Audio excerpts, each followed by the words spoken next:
Hey y'all, welcome back. Um, so this next poem, it's a really serious poem. Um, when I was 5 years old, I was molested by my brother-in-law and my adopted family. Not saying names. And I also was raped when I was like 5 and 6 by said person. Not mentioning names.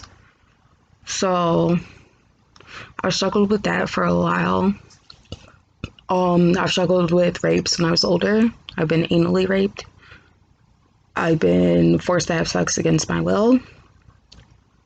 I got blackout drunk, which resulted in the pregnancy of my daughter, but I don't really know if that's a rape because I don't remember the situation. I could have consented.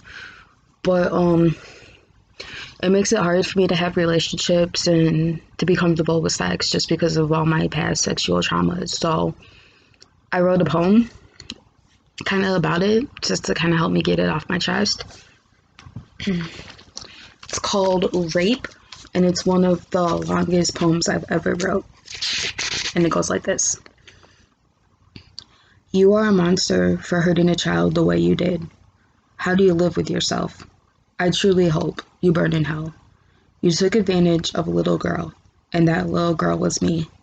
How could you do that when we were supposed to be family? Who touches a little girl and asks her, what will you do to make me feel special? I was 5. I did not know that was not right. I was told to keep quiet and never tell a soul. I was a scared little girl, so I did what I was told. You molested me and raped me from age 5 to age 6. You told me it was our special playtime and no one could know about it. You would wake me up in the middle of the night to play.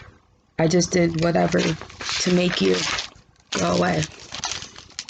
I kept my mouth shut for so many years, pretending that everything was okay, yet I'm forced to live with the memories every day, constantly replaying in my head.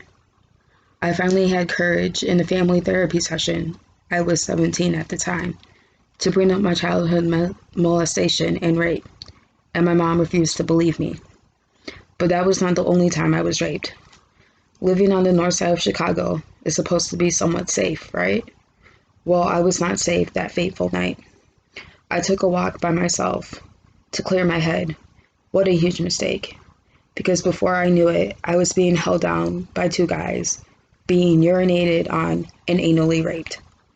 I still have flashbacks to this day.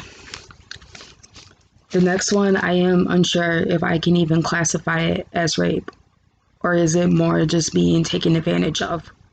I was blackout drunk. I do not remember if I consented or not.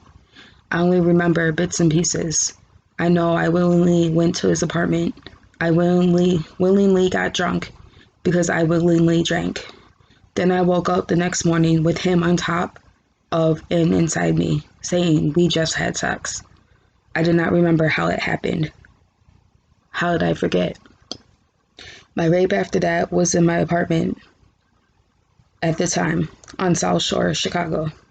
I thought the guy was my friend, but he got mad when I denied him sex, so he held me down and took it. I have never felt so humiliated or ashamed. Every rape I say I am to blame. To this day, I still blame myself. I am living trapped in my own personal hell.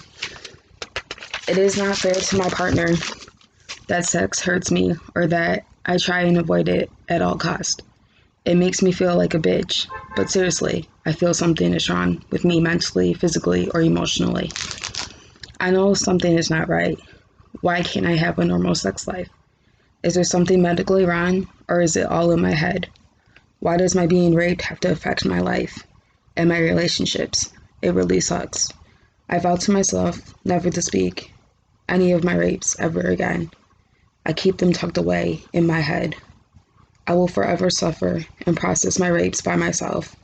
I will never tell anyone at all.